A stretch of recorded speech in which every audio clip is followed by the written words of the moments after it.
Hello to my 231 subscribers and welcome back to the King Fox channel. If it's your first time here, my name is Matt Conager and I'm building a Kit Fox Model 7 STI. These next few videos are going to be short and brief. I'm installing the vertical rudder onto the fuselage. So in this video, I'm going to be installing the vertical rudder on the fuselage and I'm going to be checking the gaps specifically at the top and the bottom. And the idea here is to get those set properly so I can adjust the middle eye to come out and line up with the bolt that goes through it respectively. It's going to be short and sweet, so sit back, relax, and enjoy the video. And thanks for coming back to the channel.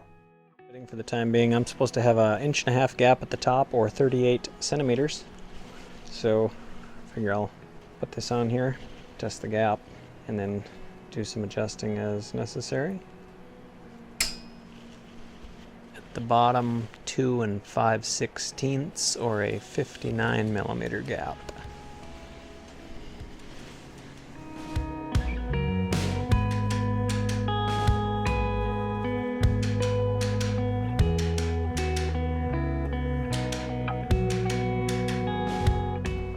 Of course, everything lines up precisely.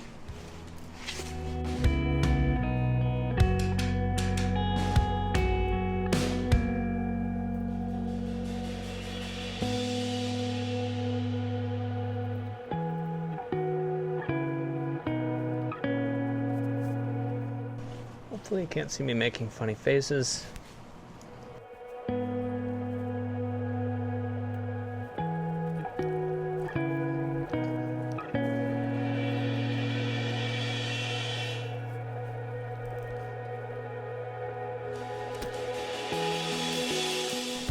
Maybe I will put the bottom one on first and try the top one second.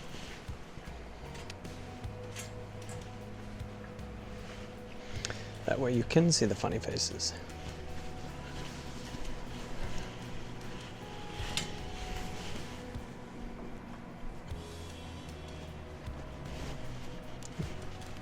That was easier than I...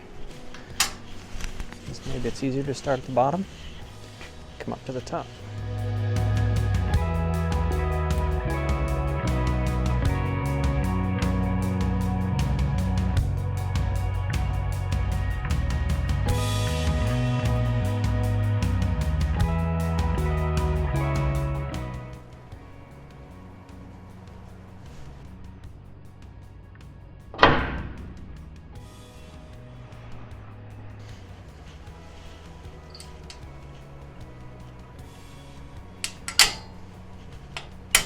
Alright, this pallet jack down here at the bottom.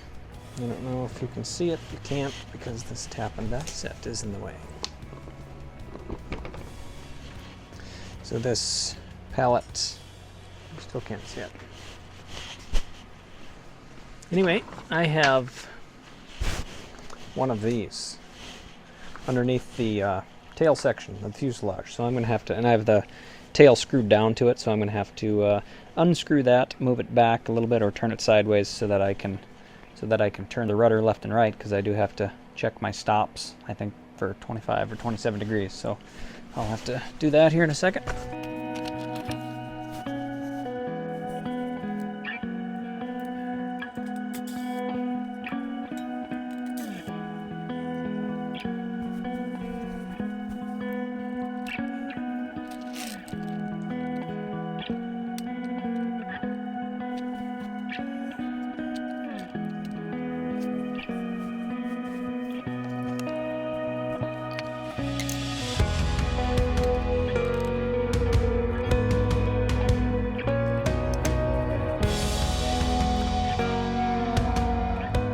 Like at that angle I can check the stops on both sides, so I think I'm gonna call that good and screw it back down.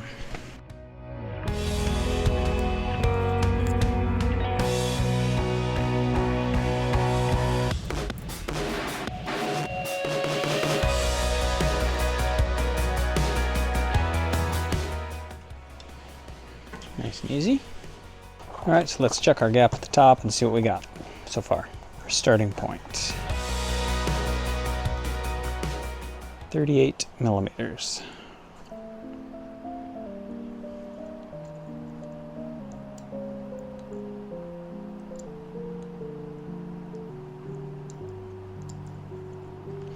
Not seeing much on the screen here. That leads me to believe that there's a battery issue. So let's stop for a moment and look into that.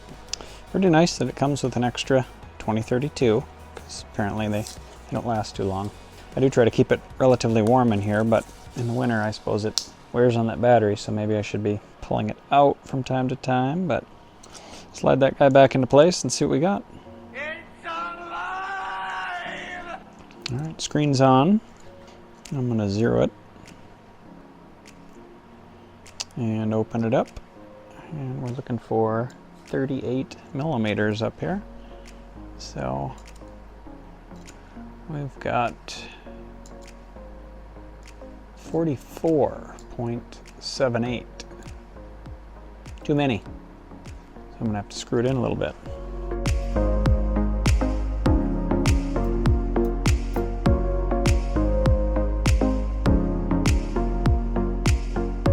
Of course, it's nice and difficult. Right after I put the reamer away, I might have to, not the reamer, but the tap, have to get that out. Looks like I got about 5 more turns out of it, so we'll see what that gets me.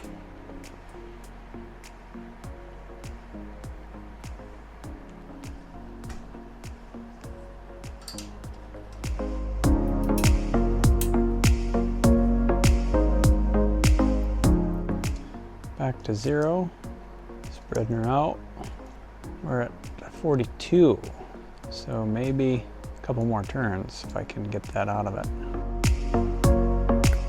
And for funsies, while I'm here, I'm gonna go down to the bottom, which you can't see yet.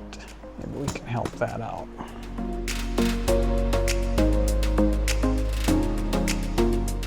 Down at the bottom, we're supposed to have 59 millimeters. So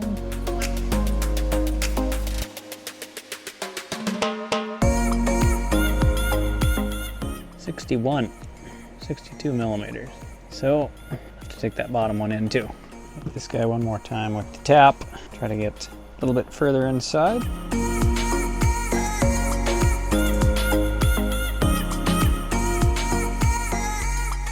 Must be a little bit of residual powder coating in there, and I should be able to turn that thing with my fingers. That's my thought. So I can turn the tap with my fingers. Until there.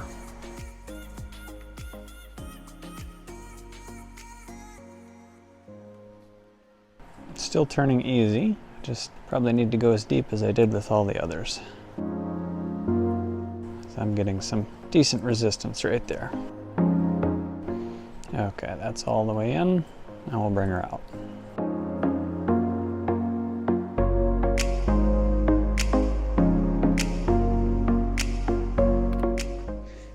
Watch your eyes, I'm gonna spray that.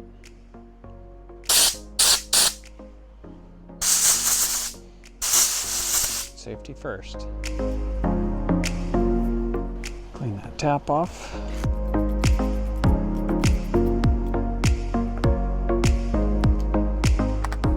And before I put everything away, again, I'll see if I can take this thing all the way down to the bottom. I might put a little tiny bit of grease on it. That seemed to help those others.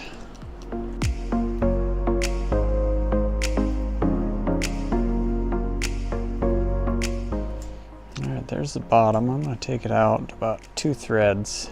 See what that gets me. Hopefully very close to our 38 millimeter mark.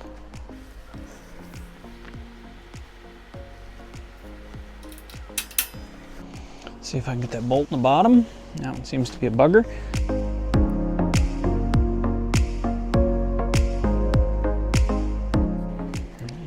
Bottom on first, just like I did before.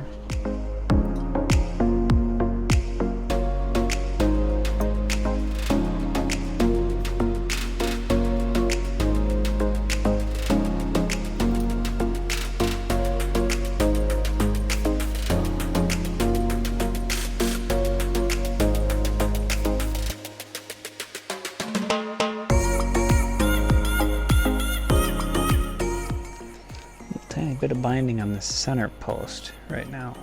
Get that ball turned sideways. Get it out of the way. There we go. Kind of spins freely on top of that now, so let me check the top for my 38. Back to 0. I'm at 39.1. While I'm here, I'll check the bottom. Bottom is at 59.2, and I'm supposed to be at 59, so that's pretty darn close. I'm gonna give it 2 more turns, so we are now at 39.1. Sorry. Let me go back to 0, and 39.3. So I only have about 2 more turns to go before I have no more. 1, 2.5. Okay, I have a small threshold.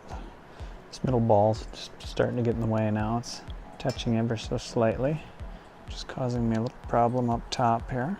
A little bit of binding.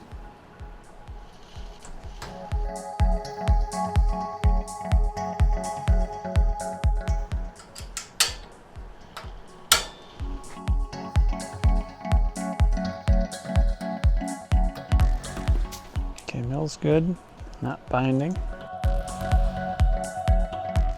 And I'm at 37.5, so I'm 37.7. Too tight, probably that half turn.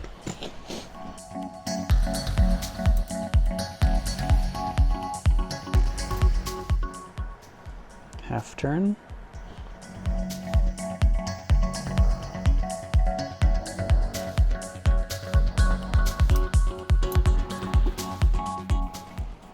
Middle's good.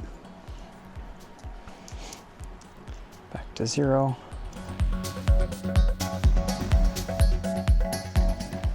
$38.1. I'm gonna call that 38. Now let's check our bottom. It's a bit 59.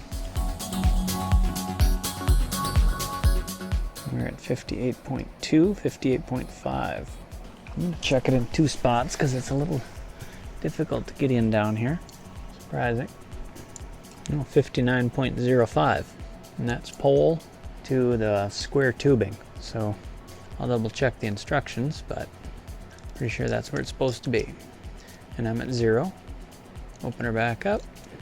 59.07. See if you guys can see that down there.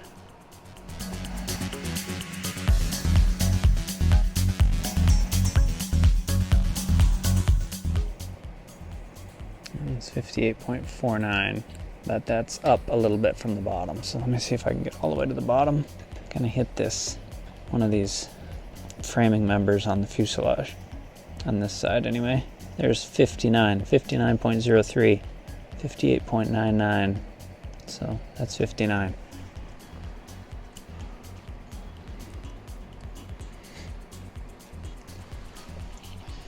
Now for the middle, I'm supposed to bring it out until it basically just sits in there and doesn't cause any resistance. So I'm going to give it about 6 turns, I think. So I'll take this top bolt out. I don't know if you can see the center. The center one is here. Let's move you a little bit.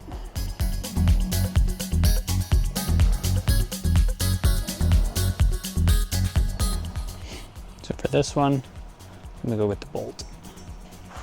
All right, I got the bolt. Here's the hole, and it looks like it needs to be about there, so I'm going to go with 4 full turns and see what that gets me.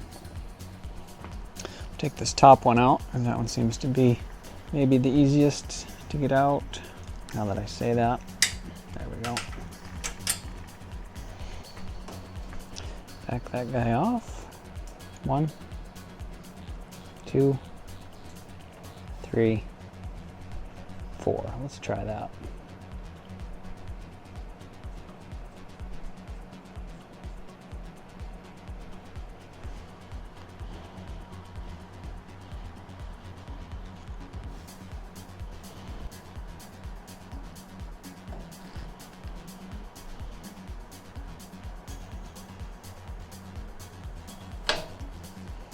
Put the top bolt back in. And wow, looks like I'm very close. Very close. So there we go. So I'll show you guys the overall. So here's the top one. with our 39 millimeter gap up here, and the center one was supposed to be all the way in until I got my bottom bolt in and my top bolt in, and I got the 38 millimeters at the top and 59 millimeters at the bottom, and then I was supposed to back this one out until my bolt dropped in, and 4 turns got me there perfectly. So these are all just loose, and then down here at the bottom you can see this one is in there, and I've got my 59 millimeters from the bottom down here. I'll try to get you a good view of where that's supposed to be from. So I took my measurement down here from in between the pole, the rounded piece, to the back edge of the square tubing. Not where the weld is, because that's going to take up some space, just to the back edge of the weld.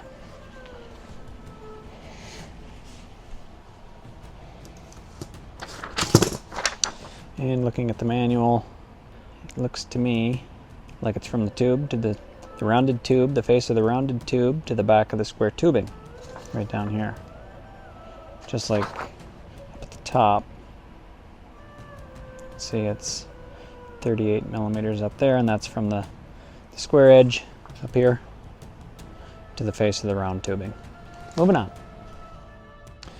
That's going to wrap up today's episode. So I bolted on the vertical tail, got it dialed in, got my adjustments just right.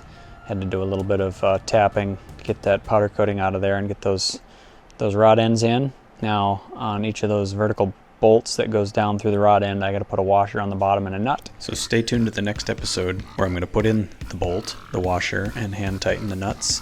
And I'm doing that because I'll have to take it off again, put on the fairing that goes on the leading edge of the vertical rudder, and I believe there's a piece that goes on the trailing edge as well to form the nice rounded edges when I put in the ribs in the tail and the rudder. That's why I'm only hand tightening these nuts, because most things are temporary. You put them on, you take them back off again, and then you do some adjustments. So in the next video, I'm going to be adjusting the swing of the rudder to approximately 25 degrees. I'm not going to quite get it there because after speaking to an acquaintance of mine, Jason Murphy, down in Missouri, he let me know that another Kit Fox owner did this, and he had problems after he skinned his aircraft.